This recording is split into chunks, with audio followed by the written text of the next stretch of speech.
Welcome back to my channel. புது car வாங்குறதுக்கு பட்ஜெட்டே இல்ல, மாசம் மாசம் 12,000 13,000 ரூபாய் இஎம்ஐ கட்டுறதுக்கு பேசாம பழைய காரே வாங்கிடலாம்னு சொல்லிட்டு தான் நம்ம பழைய கார் வாங்க போவோம். ஆனா போற வழியிலேயே பாதி வழியில நிக்கிற பழைய காரை பார்க்கும் போதும் நம்ம மனசுக்குள்ள ஒரு பயம் இருந்துகிட்டே இருக்கும், பழைய காரை வாங்குவோமா வேணாமான்னு. இந்த வீடியோ நீங்க பார்த்து முடிக்கும் போது பழைய கார் வாங்கும் போது என்னென்ன பிரச்சனை எல்லாம் ஃபேஸ் பண்ணி எப்படி நல்ல கார் வாங்கலாம் அப்படிங்கிற ஒரு தெளிவு உங்களுக்கு வந்துடும் அப்படின்னு நம்புறேன். வாங்க வீடியோக்குள்ள போயிருவோம். புது கார் வாங்குற மாதிரி இருந்ததுன்னா registration, road tax, EMI, insurance இந்த மாதிரி விஷயங்கள் மட்டும் தான் இருக்கும். ஆனா பழைய கார்ல அப்படி கிடையாது, ஒரே டைம் இன்வெஸ்ட்மெண்ட் மட்டும் தான். ஒரு புது கார் வாங்குற மாதிரின்னா ரோட் டாக்ஸ், ரெஜிஸ்ட்ரேஷன், இன்சூரன்ஸ் எல்லாத்துக்கும் ஒரு 2 லட்ச ரூபாய் இருந்தாலே போதும். நீங்க இனிஷியலா அமௌண்ட் கட்டணும்னு கூட இப்பெல்லாம் கிடையாது. நிறைய இடத்துல ஜீரோ டவுன் பேமெண்ட்லயே நீங்க கார் வாங்கிக்க முடியும். அது போக அடிஷனலா ஃபேன்சி நம்பர் வாங்குறீங்க இல்ல அக்சசரிஸ் போடுற மாதிரினா மட்டும் தான் எக்ஸ்ட்ரா ஒரு 50,000 இருந்து 1 லட்ச ரூபாய் வரைக்கும் செலவாகும். மாசம் மாசம் இஎம்ஐ மட்டும் பே பண்ணிட்டு இருந்தா போதும். அந்த இஎம்ஐக்குமே ரேட் ஆஃப் இன்ட்ரெஸ்ட் பழைய காரை விட இங்க புது காருக்கு கம்மியா தான் வரப்போகுது. இதுல இன்னொரு அட்வான்டேஜ் என்னன்னா, உங்களுக்கு ஆக்சுவல் பிரைஸ் என்னன்றது தெரியும். ஷோரூம்லயே ex showroom, road tax, registration எல்லாத்துக்குமே பிரேக்கப்புக்கு கரெக்டா இருக்கும். நம்ம எந்த இடத்துலயும் ஏமாற மாட்டோம். ஆனா பழைய கார்ல சிங்கிள் டைம் இன்வெஸ்ட்மெண்ட் தான். நீங்க ஒரு 5 லட்ச ரூபாய்க்கு கார் வாங்குறீங்க அப்படின்னா 5 லட்ச ரூபாய் மட்டும் பே பண்ணா போதும். அதுக்கப்புறம் நீங்க கோயில போய் பூஜை போற செலவு மட்டும்தான் இருக்கும், வேற எந்த செலவும் அடிஷனலா வராது. இப்ப காருங்கிறது ஒரு அசெட் கிடையாது, அது ஒரு டிப்ரிசியேஷன் தான். இந்த டிப்ரிசியேஷனுங்கிறது நீங்க புது கார் வாங்குறீங்க அப்படின்னா 15 லட்ச ரூபாய்க்கு வாங்குறீங்கன்னா ஒரு மாசம் கழிச்சு விட்டா கூட அது 13 லட்ச ரூபாய் இல்லைன்னா 14 லட்ச ரூபாய்க்கு போகும். 1 லட்ச ரூபாயில இருந்து 2 லட்ச ரூபாய் வரைக்கும் அடி வாங்கும். ஆனா பழைய கார்ல அப்படி கிடையாது. நீங்க ஒரு 5 லட்ச ரூபாய்க்கு கார் வாங்குறீங்கன்னா 3 வருஷம் ஓட்டிட்டு கூட அழகா 3 லட்ச ரூபாயோ இல்ல 4 லட்ச ரூபாய்க்கோ விற்கிறதுக்கான வாய்ப்புகள் அதிகமா இருக்கு. ஆனா இங்க பழைய கார்ல பிரச்சனை என்ன அப்படின்னா, நிறைய மெக்கானிக்கலா ஏதாவது நிறைய இஷ்யூ வரும், ரஸ்ட் அப்படின்னு ஏகப்பட்ட பிரச்சனை இருக்கும். இது போக எஃப்சி 15 வருஷத்துக்கு மேல ஆச்சுன்னா நீங்க கண்டிப்பா எஃப்சி காட்டி தான் ஆகணும். புது காரை விட பழைய கார்ல மெயின்டெனன்ஸ் செலவு அதிகங்கிறத மனசுல வச்சுக்கோங்க. இப்ப சிஎன்ஜி கார்கள் அதிகமாயிடுச்சு, சிஎன்ஜியோட விலை குறைஞ்சிருச்சு அப்படின்னாலுமே நிறைய இடத்துல பெட்ரோல் டீசல் கார்களை பேன் ஆகிற ப்ராசஸ் போயிட்டு தான் இருக்கு. மெயினா டெல்லியில எல்லாம் 10 வருஷத்துக்கு மேல இருக்கிற காருக்கு டீசல் போடக்கூடாதுன்னு கூட இடையில எல்லாம் ரூல் எல்லாம் வர ஆரம்பிச்சது. அதனாலதான் டெல்லியில இருந்து நிறைய கார்களை நம்ம ஊர் பக்கம் விற்க ஆரம்பிச்சாங்க. அதுக்கு சம்பந்தமான ஒரு வீடியோ கூடி சீக்கிரம் போஸ்ட் பண்றேன். அதுக்கு முன்னாடி நம்ம சேனலை மறக்காம சப்ஸ்கிரைப் பண்ணி வச்சுக்கோங்க. நீங்க இப்போ ஒரு காரை ஒரு பழைய செகண்ட் கார் கன்சல்டிங்ல போய் பார்க்க போறீங்க அப்படின்னா அந்த காரோட ஓனரை பத்தின எல்லா டீடைலும் அந்த கன்சல்டிங்ல இருக்கும். இது மட்டும் இல்லாம அந்த கார் பத்தின டீடைல் எல்லாமே இருக்கும். ஃபார் எக்ஸாம்பிள், நீங்க ஆர்பிஓ வாங்க போறீங்க இல்ல ஒரு இனோவா வாங்க போறீங்க அப்படின்னா நீங்க போய் என்கொயரி பண்ணிட்டீங்க. அந்த கன்சல்டிங்ல அந்த கார் இல்லைன்னா கூட பக்கத்து கன்சல்டிங் போன் பண்ணி இந்த மாதிரி ஒரு கஸ்டமர் இன்னோவாக்கு வந்திருக்காங்க, உங்ககிட்ட எது இன்னோவா மாடல் இருக்கா, இந்த 2010ல இருந்து 15க்குள்ள ஏதாவது மாடல் இருக்கான்னு சொல்லி கேட்பாங்க. இந்த பட்ஜெட்டையும் சொல்லி கேட்பாங்க. அப்போ உடனே இருங்க ஒரு 10 நிமிஷத்துல வரேன்னு சொல்லிட்டு உங்களை உட்கார வச்சுட்டு வேற கன்சல்டிங்ல இருந்து உங்களுக்கு காரை கொண்டு காட்டுவாங்க. இந்த மாதிரி காட்டும் போது என்ன ஆகும்னா, அந்த கஸ்டமரோட கார் நிறைய கன்சல்டிங்ல இந்த மாதிரி ஒரு கார் இருக்குன்னு தெரிஞ்சிடும். பார்க்கிங் செல்னு ஒண்ணு இருக்கு. நீங்க வாங்குற காரோட ஓனர் ஒரு பர்டிகுலர் கார் கன்சல்டிங்ல அந்த காரை நிறுத்தி வச்சிருப்பாரு. அதுல வர்ற கஸ்டமர் என்கொயரி பண்ணும் போது அது சேல் ஆச்சு அப்படின்னா அதுதான் பார்க்கிங் சேல். நம்ம நினைச்சிட்டு இருப்போம் இந்த கார் இந்த இடத்துல மட்டும்தான் இருக்குது, அதனால இவங்களுக்கு மட்டும்தான் தெரியும் அப்படின்னு. ஆனா அப்படி கிடையாது. நம்ம கிட்ட இருக்கிற காரோட டீட்டெயில நாம கஸ்டமரா நம்ம கொடுத்து சேல் பண்ண சொன்ன காரை அந்த ஊர்ல இருக்க எல்லா கன்சல்டிங்லயும் சொல்லி வச்சிருப்பாங்க. எல்லா கன்சல்டிங்லயுமே இப்படி ஒரு கார் இருக்குங்கிற விஷயம் தெரியும். ஒருவேளை நீங்க வேற ஒரு கன்சல்டிங் போனா கூட இந்த காரை அங்க இருக்க கஸ்டமருக்கு இந்த காரை கண்டிப்பா கட்டதான் செய்வாங்க. உங்க கார் நீங்க எங்கெங்கெல்லாம் பார்க்கிங் சேல் விட்டுருக்கீங்களோ அது மட்டும் இல்லாம எல்லா கன்சல்டிங்குமே இந்த விஷயம் போய் சேரும். இங்க எக்ஸ்ட்ரா ஃபிட்டிங்ஸ் எல்லாம் பத்தி நிறைய விஷயங்கள் பேசணும். அதே மாதிரி மாடிஃபிகேஷன். நீங்க ஒரு விஷயத்த ஃபார் எக்ஸாம்பிள் ஒரு அலாய் வீல் நார்மலா ஒரு 16 இன்ச் இருக்குது அப்படின்னா அதை நீங்க ஒரு 18 இன்ச்சோ இல்ல 20 இன்ச்சோ போட்டிருந்தீங்க அப்படின்னா நீங்க கார் விற்கிறவர் அதை அட்வான்டேஜா சொல்லியிருப்பீங்க. என் கார்ல அலாய் வீல் போட்டிருக்கேன், இதெல்லாம் நான் ஒரு டயர் 15,000 ரூபாய், 4 டயருக்கு 60,000 ரூபாய் வந்துச்சு அப்படின்னு சொல்லி நீங்க அட்வான்டேஜ் சொல்லுவாங்க. ஆனா அதே கன்சல்டிங்ல இருக்கவங்க என்ன சொல்லுவாங்கன்னா அதை நெகட்டிவா தான் சொல்லுவாங்க. எப்படிங்க இந்த கார் இந்த மாதிரி எல்லாம் போட்டீங்க அப்படின்னா ரீவேல்யூவே கிடையாது அப்படிம்பாங்க. நீங்க ஒரு ஸ்பெசிபிக்கான கலர் அடிச்சு வச்சிருப்பீங்க, இந்த மாதிரி எல்லாம் ஒரிஜினாலிட்டியை மாத்தினீங்கன்னா உங்க கார் ரீவேல்யூவே போகாது அப்படின்னு சொல்லிட்டு ஓனர் கிட்ட இதை பத்தின நெகட்டிவா சொல்லி அந்த காரோட விலைய 2 லட்ச ரூபாய்க்கு போக வேண்டிய காரை ஒரு 1.5 தான் சொல்லி வச்சிருப்பாங்க. ஆனா புதுசா வர்ற கஸ்டமர் கார் வாங்குறவங்க கிட்ட அது 2.5 3 லட்ச ரூபான்னு சொல்லி வைப்பாங்க. அப்பதான் பார்கின் பண்ணும்போது ஒரு குறைஞ்ச விலைக்காக அவங்களுக்கு மார்ஜின் கிடைக்கும் அப்படின்னு. அதே மாதிரி வெறும் 2% தான் எனக்கு லாபம், அதனால நீங்க பார்க்கிங் செல்ல விட்டுட்டு போங்க, நாங்க customer to customer, owner to owner டைரக்டா பேச வைக்கிறோம்னு சொல்லுவாங்க. ஆனா 90% அப்படி நடக்கிறதுக்கான வாய்ப்பே கிடையாது. ஓனர் எந்த இடத்துலயுமே நேம் டிரான்ஸ்ஃபருக்கோ இல்ல டீல் பேசுறதுக்கோ கண்டிப்பா வர மாட்டாங்க. அப்படி இப்ப இருக்க கரண்ட்ல ஒரு பிரச்சனை மட்டும் இல்ல. அது என்னன்னா, டூப்ளிகேட் ஆர்சி புக்ஸ் பெரும்பாலும் இப்ப குறைஞ்சிருச்சு. ஏன்னா எல்லாமே ஸ்மார்ட் கார்டு சிஸ்டம் வந்துருச்சு. அது போக பரிவாகன் ஆப்ல எல்லா டீட்டெயிலுமே இருக்கிறதுனால உங்களுக்கு டூப்ளிகேட் புக் இஷ்யூ வந்து பெரும்பாலும் இப்ப இல்ல. அதே மாதிரி கம்பெனி சர்வீஸ் ரெக்கார்டு இருக்க வண்டியை நீங்க தைரியமா வாங்கலாம். ஏன்னா அதுல எல்லா டீட்டெயிலுமே இருக்கும். ஏதாவது ஆக்சிடென்ட் ஹிஸ்டரி இருக்குது, இல்ல டோட்டலா கொலாப்ஸ் ஆயிருக்கு வண்டி அப்படிங்கிற மாதிரி எல்லாத்தையுமே அதுல மென்ஷன் ஆயிருக்கும். ஆனா இதுவே ஒர்க் ஷாப்ல விட்டு தேர்ட் பார்ட்டி ஒர்க் ஷாப்ல விட்டு வண்டி எடுத்து சர்வீஸ் பண்றவங்களோட காரை நீங்க ரொம்ப மைனூட்டா செக் பண்ணணும். அதுல வந்து நீங்க ஒரு டிங்கரையோ ஒரு ஒர்க் ஷாப் மெக்கானிக்கையும் கூட்டிட்டு போயிட்டு அந்த வண்டியை ப்ராப்பரா இன்வெஸ்டிகேஷன் பண்ணீங்க அப்படின்னா, இந்த டிங்கர் வந்து பாடி அவுட்டர் இது எல்லாத்தையும் செக் பண்ணி ஏதாவது பிரச்சனை இருக்கான்னு சொல்லுவாரு.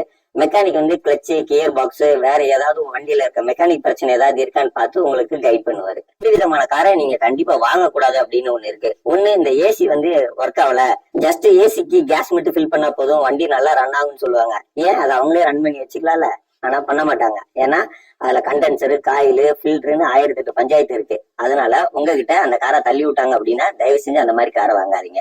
அதே மாதிரி ரேடியேட்டருக்கு ரொம்ப ஹீட் ஆகுது, வண்டி வந்து டெம்பரேச்சர் அதிகமாகுது அப்படின்னா அதுலயும் ஏகப்பட்ட மெக்கானிக் இஷ்யூஸ் இருக்கு. ஹெட் வந்து சூடாகுது அப்படின்னாலோ, இல்ல ரிங்ஸ்ல பிரச்சனை, இல்ல பேக்கிங்ல பிரச்சனை அப்படின்னு எந்த பிரச்சனை இருந்தாலும் அதை செலவு பண்றதுக்கான காஸ்ட் அதிகம். ஹெட்டோ இல்ல ரேடியேட்டரோ வந்து ஒரு 10,000 ரூபாயில செலவு பண்ணா கூட அதுக்கான ரேடியேட்டரோட செலவு, மெக்கானிக் செலவு ரொம்ப ஜாஸ்தி. ஏன்னா கிளச் பிளேட் எல்லாம் போச்சு அப்படின்னா கிளச்சையும் கியர் பாக்ஸையும் கம்ப்ளீட்டா டிஸ்கனெக்ட் பண்ணி அதாவது ரெண்டா இன்ஜினை பிரிச்சுதான் வேலை செய்யற மாதிரி இருக்கும். இதுக்கான லேபர் காஸ்ட் ரொம்ப ரொம்ப அதிகம்.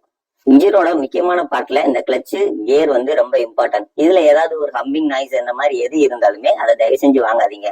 வாங்கினீங்க அப்படின்னா 5,000 ரூபாய் 6,000 ரூபாய் செலவோட நிக்காது, உங்களோட மன நிம்மதி போயிடும். நீங்க ஒரு ஊருக்கு போறீங்க அப்படின்னா ஃபர்ஸ்ட் ஒரு 20 கிலோமீட்டர் 30 கிலோமீட்டர்லயே பிரச்சனை ஆரம்பிச்சிச்சு அப்படின்னா ஃபர்ஸ்ட் இன்ஜின் ஹீட் ஆக ஆரம்பிக்கும், அப்புறம் கிளச்ல இருந்து நாய்ஸ் வர ஆரம்பிக்கும், கியரோட சவுண்ட் வர ஆரம்பிக்கும்.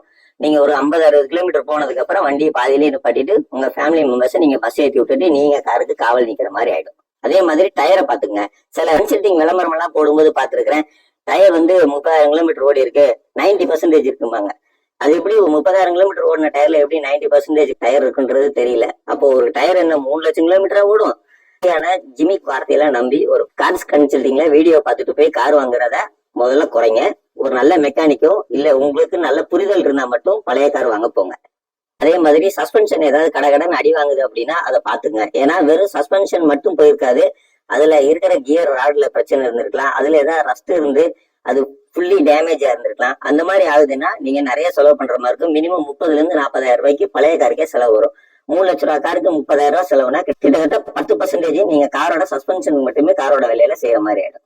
ஸ்டேரிங் ராடுல ஏதாவது பிரச்சனை இருந்தாலுமே உங்களுக்கு சஸ்பென்ஷன்ல சவுண்ட் வரத்தான் செய்யும். அதனால சஸ்பென்ஷன் பிரச்சனையா ஸ்டேரிங் பிரச்சனையான்றத பாத்துக்குங்க.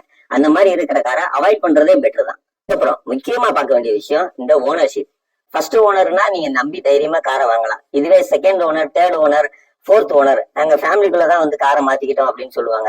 ஃபேமிலிக்குள்ளே எதுக்கு மாத்திக்கணும், அப்புறம் எதுக்கு நேம் டிரான்ஸ்ஃபர் எல்லாம் பண்ணணும் அப்படின்றதெல்லாம் ஒரு கேள்விக்குறி உங்களுக்கு வரணும். அப்படி வரல அப்படின்னா நீங்க ஏமாறதா அர்த்தம். ஃபர்ஸ்ட் ஓனர் காரா இருந்துச்சுன்னா நீங்க செகண்ட் ஓனர்னா ஈஸியா வித்துடலாம். ஆனா 3வது 4வது ஓனர் அப்படின்னா நீங்க தான் கடைசி வரைக்கும் ஸ்கிராப் வரைக்கும் காரை வச்சுக்கிற மாதிரி இருக்கும். விற்க நினைச்சா கூட உங்க காரை யாரும் வாங்க மாட்டாங்க. இப்ப காரு, லாரி, வேன் இந்த மாதிரி எல்லாம் வந்து நீங்க வாங்குறீங்கன்னா அது வந்து கமர்ஷியல் பர்பஸா இருக்கும். அது வந்து வாடகை கொடுவீங்க, அதனால ரெவன்யூ ஜென்ரேட் ஆகும். ஆனா கார்ல அந்த மாதிரி ரெவன்யூ ஜென்ரேட் ஆகாது. ஒருவேளை நீங்க டீ போர்டு வச்சு ரெவன்யூ ஜென்ரேட் பண்ண நினைச்சா கூட அந்த காரோட மெயின்டெனன்ஸ் இருக்கு, டிரைவரோட ட்ரெஸ் மெட்டீரியல் இருந்து எல்லா எக்ஸ்பென்சஸ் இருக்கு. அதே மாதிரி நீங்க லாரி இதெல்லாம் வந்து நீங்க மெயின்டைன் பண்ணணும்லாம் கிடையாது. எப்படி வேணாலும் இருந்தாலும் உங்களுக்கு லோடு ஏற்றுற வண்டியா இருக்கும், அதனால அழகுபடுத்தணுன்றது இல்லை. ஆனா காருக்கு அப்படி இல்லை, சின்ன சின்ன மைனர் ஸ்கிராட்ச் வந்தா கூட அதுக்கு 5,000 ரூபாய் 6,000 ரூபாய் பெயிண்டிங் செலவு வரும். அதே மாதிரி கடைசியான பாயிண்ட் என்னன்னா, ஒரு 5 வருஷம் 6 வருஷம் பழைய காரை வாங்குறது இல்ல கூட பரவாயில்ல. ஆனா 2010 மாடல் இப்ப 2025 கிட்டத்தட்ட 15 வருஷம் காரை வந்து நீங்க ஒரு 40,000 50,000க்கு வாங்குறீங்க அப்படின்னா கண்டிப்பா அந்த கார் உங்களை நிம்மதியா இருக்க விடாது.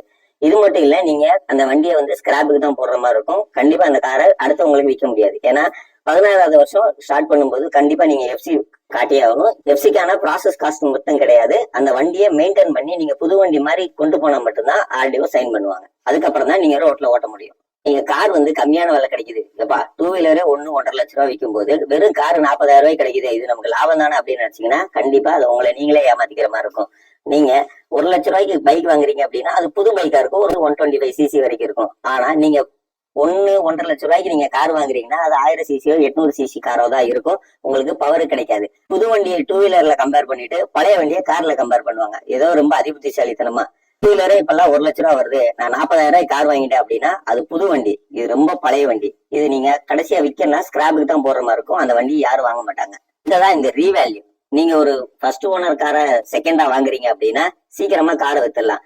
இப்போ மாருதி எல்லாம் நீங்க சீக்கிரமா வித்துடலாம். அதே மாதிரி இந்தியன் மேக் லைக் டாட்டாவோ மஹேந்திரா காரெல்லாம் ஈஸியா வித்துடலாம். ஓரளவுக்கு டீசென்டான ரீவேல்யூ போகும். ஆனா இதுவே ஹோண்டா, வோல்க்ஸ்வாகன் இந்த மாதிரியான ஜெர்மன் பிராண்ட் எல்லாம் எடுக்கிறீங்க, இல்ல ஹோண்டா மாதிரி கொஞ்சம் பிரீமியம் கார் எடுக்கிறீங்க அப்படின்னா சீக்கிரமா உங்களுக்கு கஸ்டமரையும் பிடிக்க முடியாது, நல்ல ரீவேல்யூக்கும் போகவும் செய்யாது. அடுத்தது முக்கியமா செகண்ட் ஹேண்ட் கார்ல இந்த ஸ்பேர் பார்ட்ஸ் அவைலபிலிட்டி ரொம்ப பெரிய பிரச்சனையா இருக்கும். இப்ப நீங்க பெரிய கார் எல்லாம் வாங்குறீங்க, ஒரு 20 லட்சம் ரூபாய் கார் வாங்குறீங்கன்னா எல்லா ஷோரூம்லயுமே ஸ்பேர் பார்ட்ஸ் இருக்காது. நீங்க வண்டியை கொண்டு போய் விட்டதுக்கு அப்புறம் தான் அவங்க ஸ்பேர் பார்ட்ஸ் ஆர்டர் பண்ணி அதுக்கப்புறம் தான் உங்க வண்டியை ரெடி பண்ணுவாங்க. அது வரைக்கும் உங்க கார் ஷோரூம்ல தான் இருக்கும். அது 20 நாள் ஆகலாம், 30 நாள் ஆகலாம். அதுக்குள்ள பேட்டரி ட்ரெயின் ஆயிரும், புது புது பிரச்சனை எல்லாம் வர ஆரம்பிச்சிடும், டயர் எல்லாம் ஒரு மாதிரி குவாலிட்டி இஷ்யூஸ் வர ஆரம்பிச்சிடும். லாங் டேர்ம்ல ஒரே இடத்துல கார் நிப்பாட்டி விற்கிறதுனால. அதனால நீங்க ஈஸியா விற்கக்கூடிய காரா பார்த்து வாங்குறது ரொம்ப நல்லது. இப்ப ஹூண்டாய் எல்லாம் பாத்தீங்கன்னா முன்னாடி எல்லாம் சாண்ட்ரோ இருந்த காலத்துல எல்லாம் ஹூண்டாயில ரீவேல்யூ நல்லா இருந்தது. ஆனா அதுக்கப்புறம் அசன்ட், வெர்னா இந்த மாதிரி கார் எல்லாம் வர ஆரம்பிச்சதுக்கு அப்புறம் இப்ப ரீவேல்யூ குறைஞ்சிருச்சு. எக்ஸப்ட் கரெக்டா நீங்க புது கார் வாங்குறீங்கன்னா ஃபேமிலியோட ஷோரூம்ல கூட்டிட்டு போயிட்டு வண்டி என்ன காரு என்ன கலருன்னு சூஸ் பண்றதோட உங்களோட வேலை முடிஞ்சது. ஆனா பழைய கார்ல வாங்கும்போது நமக்கு நிறைய நாலேஜ் இருக்காது. அதனால ஒரு நல்ல மெக்கானிக், ஒரு நல்ல டிங்கரை கூட்டிட்டு போய் வாங்குங்க. ஒரு 500 ரூபாய் 1000 ரூபாய் அவங்களுக்கு கொடுக்கணுன்றதுக்காக இந்த விஷயத்த அவாய்ட் பண்ணாதீங்க. இது உங்களோட பெரிய அளவுக்கு நிம்மதிக்கான செலவுன்னு நினைச்சுங்க. டெல்லியில கார் வாங்கினா ரொம்ப கம்மியான விலைக்கு வாங்க முடியுமே, அதை நம்ம ஊர்ல ஓட்ட முடியுமா அப்படிங்கிற வீடியோ பத்தி போடுறதா சொல்லியிருந்தேன். அந்த வீடியோ வேணும் அப்படின்னா எஸ்ன்னு கமெண்ட் பண்ணுங்க. அடுத்த வீடியோ அதை நம்ம போஸ்ட் பண்ணுவோம். இதுல ஏதாவது கருத்துக்கள் இருந்தது, சந்தேகங்கள் இருந்ததுன்னா கமெண்ட்ல கேளுங்க. முடிஞ்ச வரைக்கும் ரிப்ளை பண்ண ட்ரை பண்றேன்.